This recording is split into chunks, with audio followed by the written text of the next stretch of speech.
পাকিস্তান সিরিজের আগে আনুষ্ঠানিক ক্যাম্প শুরু ক্রিকেটারদের। তাসকিনের টেস্ট খেলা চ্যালেঞ্জিং। তাসকিন যেহেতু একটা লম্বা সময় টি-20 ফরম্যাট খেলছে, তো এখন ও এই ট্রাইটা করে দেখবে। যদি ইফ হি ফিলস বেটার দেন ইনশাল্লাহ ও টেস্ট আবার খেলতে পারবে। শেষ হলো বাংলাদেশের প্যারিস অলিম্পিক অভিযান। সোনিয়ার সাথে ব্যর্থ ইমরানুরও। প্রিমিয়ার লিগ খেলতে তৈরি হচ্ছে নবাগত ওয়ান্ডারার্স ফকিরের পুল। ঘুরে দাঁড়াতে চায় ক্যাসিনো কাণ্ড ভুলে। পাকিস্তানের বিপক্ষে টেস্ট সিরিজকে সামনে রেখে শুরু হয়েছে ক্রিকেটারদের ক্যাম্প। প্রথম দিন বৃষ্টি বাধায় বঙ্গবন্ধু স্টেডিয়ামে হতে পারেনি ফিটনেস টেস্ট। মিরপুর জিমে সেশন করেছেন 14 ক্রিকেটার। যাচাই করা হয়েছে স্ট্রেংথ। টেস্টের জন্য তাসকিনের ফিটনেস ফিরে পাওয়াই চ্যালেঞ্জিং বলে জানিয়েছেন ফিজিও বায়েজিদুল ইসলাম।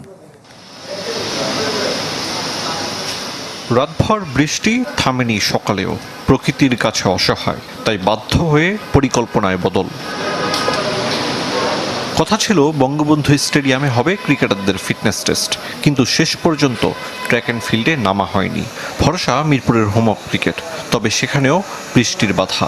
রানিং সেশন বাদ দিয়ে স্ট্রেংথ টেস্ট নিয়েছে বিসিবি। ক্যাম্পের প্রথম দিন 14 ক্রিকেটারের উপস্থিতি। তো রানিং টেস্ট আমরা ডিউ টু ওয়েদারের কারণে আজকে করতে পারি নাই। তো স্ট্রেংথ টেস্টটা আমরা সবাই মিলে আজকে কন্ডাক্ট করলাম। বাংলাদেশ টাইগার্সের হয়ে 2 মাসের বেশি অনুশীলনে টেস্ট দলের ক্রিকেটাররা।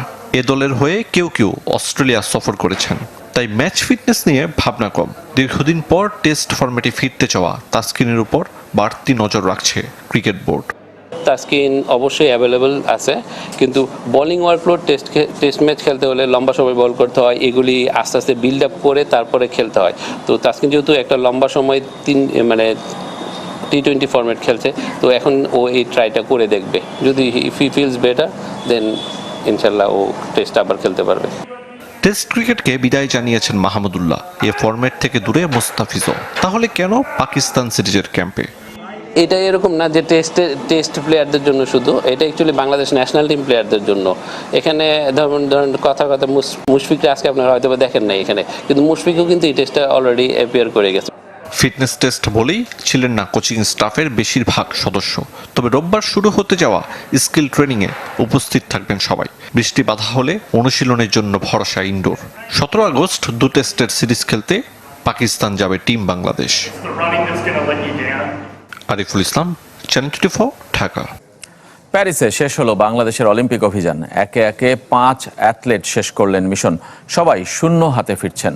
শেষ দিন ব্যর্থ স্প্রিন্টার ইমরানুর রহমান এবং সাঁতারু সোনিয়া খাতুন। দুজনেই হিট থেকে বিদায় নিয়েছেন। নিজ নিজ হিটে হয়েছেন ষষ্ঠ। এমনকি নিজের সেরা টাইমিংও করতে পারেননি। প্যারিস থেকে রেদওয়ান শোয়েবের রিপোর্ট। স্টাদ দ্য ফ্রান্সের নীল ট্র্যাকে নেমেছিলেন ইমরানুর রহমান। 6 নম্বর হিটের 8 নম্বর লেনে 100 মিটারের প্রাথমিক পর্ব দেখতেও পরিপূর্ণ গ্যালারি। শুরুটা বেশ ভালো ছিল ইমরানের। প্রথম 50 মিটার পর্যন্ত লড়াইয়ে ছিলেন। সাম্প্রতিক অলিম্পিক অনেক বড় আসর। আমি আমার সর্বোচ্চ দিয়ে চেষ্টা করেছি, তবে রেজাল্টে তা উঠে আসেনি। ভবিষ্যতেও আমি চেষ্টা করব। 24 প্যারিস। অলিম্পিক শুটিংয়ের খবর। নারীদের 25 মিটার পিস্তলে স্বর্ণ জিতেছেন দক্ষিণ কোরিয়ার ইয়াং জিন।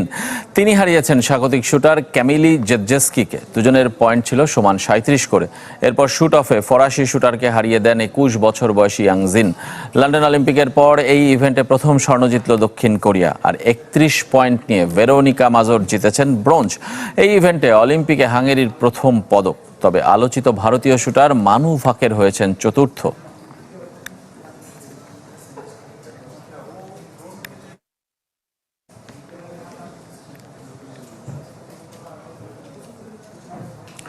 এবার দেখে নেব পদক তালিকার সবশেষ অবস্থা। চীন এখনো শীর্ষে রয়েছে। নবম দিন এখন পর্যন্ত কোনো পদক জিততে পারেনি। তারপরও অস্ট্রেলিয়া 2 নম্বরে, 3-এ ফ্রান্স, 4-এ গ্রেট ব্রিটেন।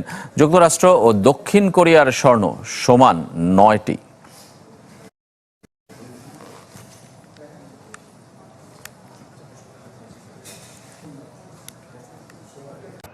এই যে আমার ব্যাংক আরএফএল গ্যাস স্টোভ, এর সাইন্টিফিক নজল আর ব্রাশ বার্নার তাপকে সমানভাবে ছড়িয়ে খরচ বাঁচায় 25%।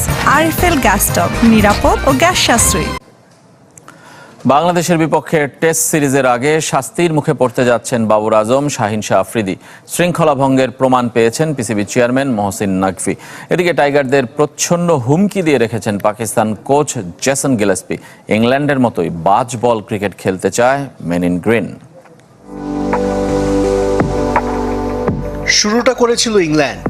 বাসবল ক্রিকেট দিয়ে টেস্ট ফরম্যাটের গতিপথ বদলে দিয়েছে বেন স্টোকসের দল। একই তত্ত্ব প্রয়োগ করতে চান জেসন গিলেসপি পাকিস্তানের ক্রিকেটে, যার শুরুটা বাংলাদেশের বিপক্ষে। আমি চাই পাকিস্তানের মানুষ এসে দেখুক আমরা কিভাবে খেলি। আমি ইংল্যান্ডের উদাহরণ দিতে চাই, তারা কি করতে পারে তা নিয়ে কারো সন্দেহ নেই। আমিও আমার দলের কাছ থেকে ঠিক তাই চাইব। তবে টেস্ট সিরিজের 2 সপ্তাহ আগে স্বাভাবিক নেই পাকিস্তান শিবির। সভাপতি মহসিন নাকভির সাথে আলোচনা শেষে পিসিবির এক কর্তা পাকিস্তান গণমাধ্যমকে জানিয়েছেন, টি-20 বিশ্বকাপে শৃঙ্খলা ভঙ্গের অভিযোগ প্রমাণিত হওয়ায় শাস্তি পেতে যাচ্ছেন বাবর আজম ও শাহিন শাহ আফ্রিদি। এদিকে বাংলাদেশের বিপক্ষে দলে অন্তত একজন নতুন মুখ থাকছেন তা নিশ্চিত করেছে পিসিবির একটি সূত্র। আর তিনি হলেন অস্ট্রেলিয়াতে বিসিবি এইচপির বিপক্ষে পাকিস্তান শাহিনসের হয়ে ডাবল সেঞ্চুরি করা মোহাম্মদ হুরায়রা। বাংলাদেশ এ দলের বিপক্ষে সিরিজে পাকিস্তানের একাধিক টেস্ট ক্রিকেটারকে খেলানোর সুপারিশ করেছেন পিসিবির পরামর্শক হিসেবে দায়িত্ব পাওয়া ওয়াকার ইউনুস। বাবর রিজওয়ানরা ফিটনেস নিয়ে কাজ করলেও পাকিস্তানের মূল অনুশীলন শুরু হবে 10 আগস্ট রাওয়ালপিন্ডিতে।